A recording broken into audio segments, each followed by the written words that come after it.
Smart et Réglo, chaque jour, un focus juridique avec une avocate, un avocat, un spécialiste juridique du sujet dont on parle.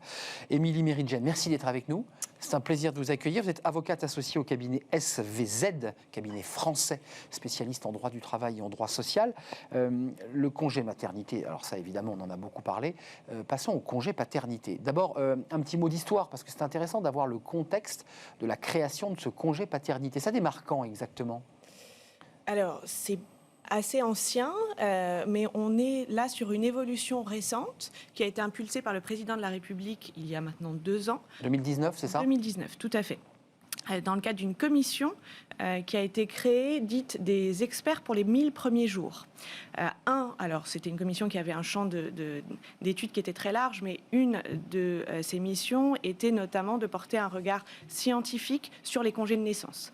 Et c'est dans ce cadre-là que ces experts, sous la houlette du neuropsychiatre Boris Cyrulnik, ont fait une préconisation d'augmenter le congé de paternité à 9 semaines contre 11 jours aujourd'hui. Alors le régime actuel, donc ça, il va durer jusqu'au 30 juin 2021. Tout à fait. C'est le régime qui donne droit à combien de jours pour commencer ? Alors aujourd'hui, 11 jours consécutifs et 18 jours en cas de naissance multiple. D'accord, donc on peut les prendre quand on le souhaite, parce qu'il y a un vrai débat. Là, on avait un débat sur les DRH. Souvent, les papas poussent la porte. Dès la naissance annoncée, on pousse la porte de son DRH et on dit voilà, je vais prendre mes 11 jours. Tout à fait. Ça va un petit peu changer avec les modifications. On va sans doute y revenir. Donc, on peut prendre ces 11 jours consécutifs, on peut les prendre en morceaux. Consécutifs. C'est consécutif, on ne peut pas le couper en deux. Si on se met d'accord avec son DRH, on peut. Tout est possible. Alors, qu'est-ce qui va changer avec cette réforme Cyrulnik et de cette commission des experts ? Alors, les 1000 jours, c'est les 3 premières années de l'enfant. Hein. C'est une réflexion globale sur la scolarité, sur la petite enfance. Qu'est-ce qui va changer ? Alors, déjà, juste pour revenir sur l'objectif de cette commission par rapport à l'allongement du congé paternité, il est triple. D'abord, c'est de permettre aux jeunes enfants, aux nouveau-nés, de se développer dans les meilleures conditions possibles. Ensuite, c'est de permettre de soulager la mère des tâches liées à l'enfant et à la famille d'une manière générale. Et puis, à noter que ça fait également une réponse à une demande croissante des pères qui, de plus en plus, veulent pouvoir être là au contact de leur enfant dans la toute petite enfance. C'est pas le papa des années 50 qui allait au travail et qui laissait ses tâches à la maman, parce que c'était dans cette culture de l'époque. Là, aujourd'hui, le papa est de plein pied. Il y a une vraie évolution culturelle dont il est pris acte par cette réforme.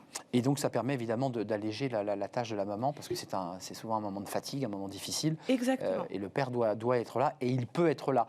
Il a le droit de ne pas les prendre, ou c'est une obligation, juste pour être... Parce qu'il y a un débat chez les cadres qui disent, moi je ne peux absolument pas prendre ces 11 jours, voire 18 quand c'est multiple, je ne peux pas. J'ai pas la place dans l'agenda. Alors, il doit les prendre, et il y a notamment, c'est assez notable, une obligation de prendre au minimum 7 jours, c'est-à-dire 3 jours de congé de naissance et 4 jours de congé paternité, immédiatement après la naissance de l'enfant.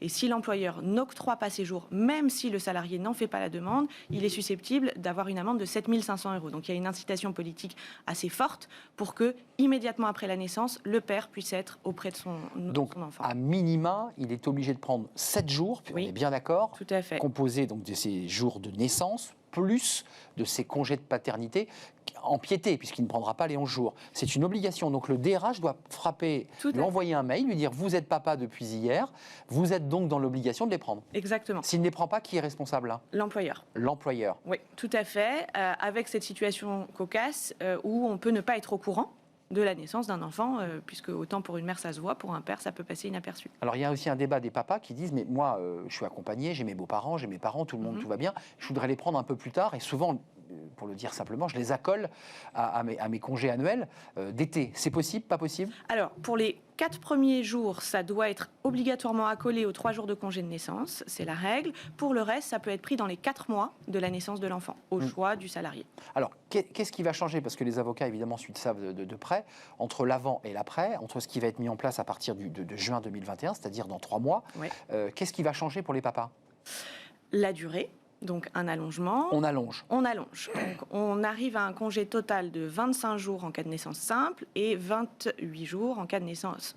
Où on additionne le congé paternité plus le congé de naissance. Alors, le congé de naissance de 3 jours vient en plus. En plus. Donc 25 jours plus 3 jours, j'ai l'impression que je vends un produit. 25 plus 3, ça fait 28 jours quand on a un enfant. Tout à fait. Et 31 plus 3 quand on en a plusieurs. Donc ça veut dire, étalé sur une semaine de travail, ça fait quoi, 4 semaines de congé ? C'est beaucoup. C'est beaucoup. Plus les 8 7, 5 semaines de congés payés Tout à fait. donnés par l'employeur. Donc ça veut dire que si je mets tout bout à bout, je peux avoir 1 mois et demi, 2 mois de vacances, entre guillemets, payés par l'entreprise. Alors, c'est un bon point, pas payé par l'entreprise. Voilà, on y arrive. On y arrive. Les 3 premiers jours de congé de naissance sont payés par l'entreprise avec un maintien de salaire à 100%. Les jours, à proprement parler, du congé de paternité sont rémunérés sous forme d'indemnité, C'est ça. comme le congé maternité par la sécurité sociale. Et à la différence assez notable du congé de maternité, qui, dans la plupart des conventions collectives, est complété par une obligation d'employeur d'assurer Ouais. tout ou partie du maintien de Mais le salaire. complément, oui. Il y a assez peu de conventions collectives qui se sont penchées sur la question du congé de paternité. Ça va sans doute venir. Donc mais pour l'instant, c'est le tarif Sécu. Hein. c'est tarif Sécu, exactement. C'est le tarif Sécu en fonction de vos revenus, puisqu'en fait il est indexé Tout le à fait. tarif Sécu sur les revenus du salarié. Donc ça veut dire très concrètement que le salarié peut faire valoir le droit d'un manque à gagner et donc il ne prend pas ses jours. Il peut. Juridiquement, il peut le faire. Tout à fait. Au-delà des 4 jours obligatoires, c'est un droit qu'il peut exercer. S'il ne l'exerce pas, ça lui appartient. Mais excusez-moi de vous poser la question abruptement, vous vous êtes sûrement posé cette question, vos clients aussi. C'est une avancée ou pas? Parce que pour le coup, auparavant, il y avait une obligation. Là, aujourd'hui, on n'est plus trop obligé de le prendre dans la mesure où le tarif est Sécu. Alors, c'est néanmoins une avancée parce que le fait de poser la question sur la table fait que certaines entreprises, Ça, notamment, ouais. s'en emparent, qu'il y a une pression maintenant aussi des pairs pour pouvoir avoir de meilleurs avantages, ainsi que des mères, du reste, puisque c'est Oui. un équilibre global. Et on voit dans certaines entreprises, vous savez, aujourd'hui, avec la marque employeur, le fait de pouvoir être attractif, C'est un élément. on met en place pas mal de dispositifs pour attirer les talents. Et il y a quelques exemples d'entreprises qui ont négocié sur des congés paternité allongés. Je prends l'exemple, par exemple, de Big Mama, qui prévoit un congé paternité de 4 semaines rémunéré à 100%. Chaîne hôtelière, chaîne de restauration. Tout à fait. Ou le groupe Kering, qui a instauré un congé maternité ou paternité identique. Donc ça, c'est une vraie avancée. Dans le cadre 14 semaines. d'une convention collective, d'un accord d'entreprise D'accord. de 14 semaines rémunéré à 100%.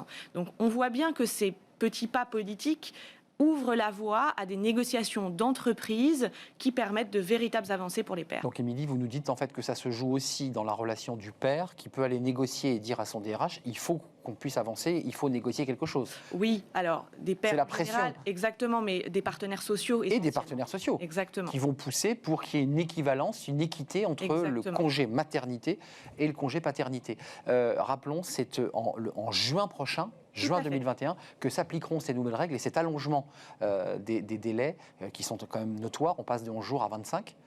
Donc c'est quand même évidemment un plus pour le papa qui peut profiter de sa fille ou de son fils, de son nourrisson, c'est toujours un plaisir. Merci Émilie.